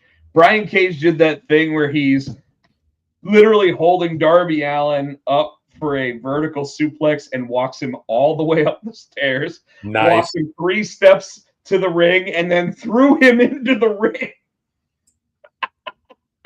And I just recently saw that Chris Van Vliet asked him about this, and he said, well, you know, we did it at like Beach Bash a couple years ago when they had the weird platform, and I had to walk up the platform, and then I threw him into the ring. So I was like, why not do it again? And they did. But you know who won this match? Darby. Darby did, but I gotta admit, Brian Cage looked good during this match. And if I was Brian Cage right now, I'd be sitting there going, how much time do I have left on my contract? Because him as an NXT competitor would be NXT champion in 6 months. He'd be a Ryback. You think he's Ryback? He's better than Ryback. He doesn't hurt his people. No. But he's got that build. He's got that. Oh, he definitely has the build. Probably, I mean, he's probably give him something stupid. Feed me. I don't think Shawn Michaels would do that. Vince would have done that. Mercedes Moné and Divine Dominion versus Willow, Maya World, and Hyan. Hyan. Hyan? Probably. The CEO does her hometown of Boston proud and picks up the win. I knew that was going to happen. His flavor of the week, his favorites back. So, dude, unfortunately, that's the biggest problem with all of the wrestling. Like Triple H, we've already said, week after week, Triple H is afraid to sit there and push the new guys up to the next level, right? Like Braun Breaker, January 5th or whatever, the Netflix 1-year anniversary show should have beaten CM Punk. Mm-hmm. Darby Allin finally did get over the hump, but even that, in that situation, it was only for a month so that they could actually set up the next pay-per-view, right? Mm-hmm. Kevin Knight has no chance of beating Kenny Omega going into All In the next month. And we talked about this. That's another thing that aggravates me. Why are you going to waste my time booking a match and I already know who's going to win, who's not? Why am I going to watch it?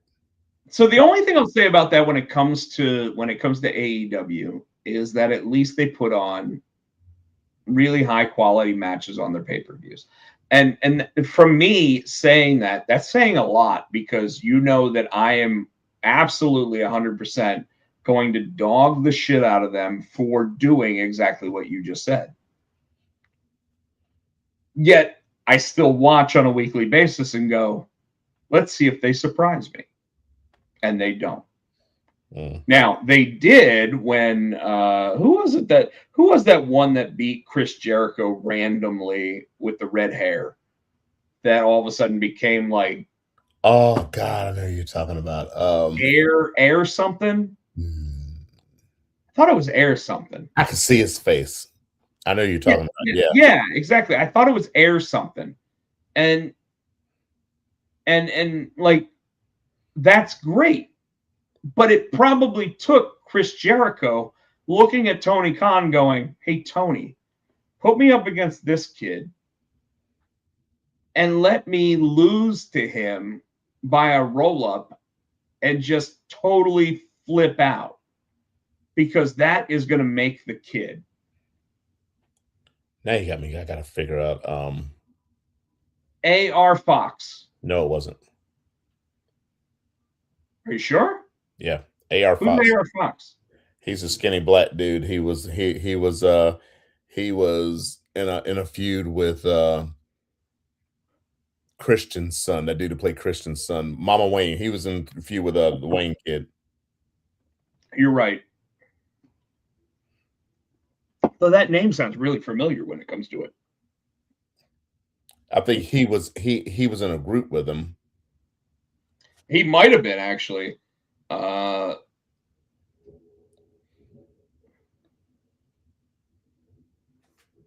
That's gonna make. I'm trying to find out because Action Andretti. Yeah, where the fuck is he? I don't know. So here's the biggest problem with that, right? Is that you have this. Oh, and thank you, Chris Barrett, for actually saying Carrot Top and Action Andretti.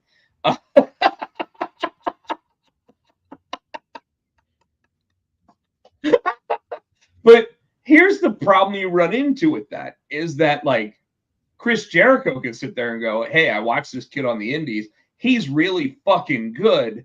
We need to push him." He goes to Tony Khan, says, "Hey, Tony, I know that you're having a great night. I want to lose to this cat with a roll-up, and then you got to push him the next couple weeks and just see where it goes." And Tony goes, "You got it, Chris." Sits there, puts him through the match. Action Andrade ends up winning the match. And then what ends up happening? 4 weeks later, Action Andrade is like, we literally, I thought he was A.R. Fox. No, Action Andretti because he stayed around because he ended up with Top Flight. He stayed around, and he was a trios champion. No, they still pushed him. It wasn't like a one and done. But no, I didn't say it was a one and done. I did say that it was like a 6 or 8 week like run. Yeah. But we didn't remember who he was now, right?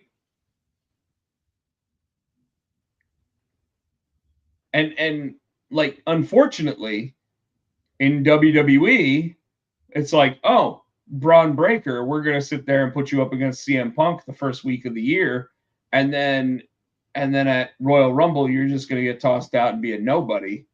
Then you're gonna get hurt, and when you come back, we're just gonna make you a fucking tag team champion with fucking Austin Theory. And now Austin Theory is the bigger person of the group because we're putting Maxine Dupree with him. And by the way, we're just going to run the entire Dominic Mysterio, Maxine, or Liv Morgan thing with those two. Mm. Am I wrong? No. Is it annoying? There's what? Yes. I like how you were like, "Is what?" Yes, it is. Yes, it is. Because I know, and I'm there with you. So, Tino, I will be back Monday. We will have a show. I don't know. This show went into Monday. We did 2 shows tonight. I don't think I'll be back next week. We didn't do 2 shows this week. Damn near. You keep going. No, we're about done.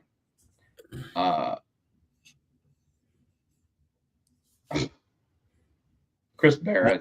No. I'm leaving it alone.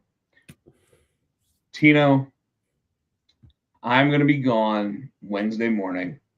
I will miss you. I will see you next week. Why don't you tell everybody how they can reach you?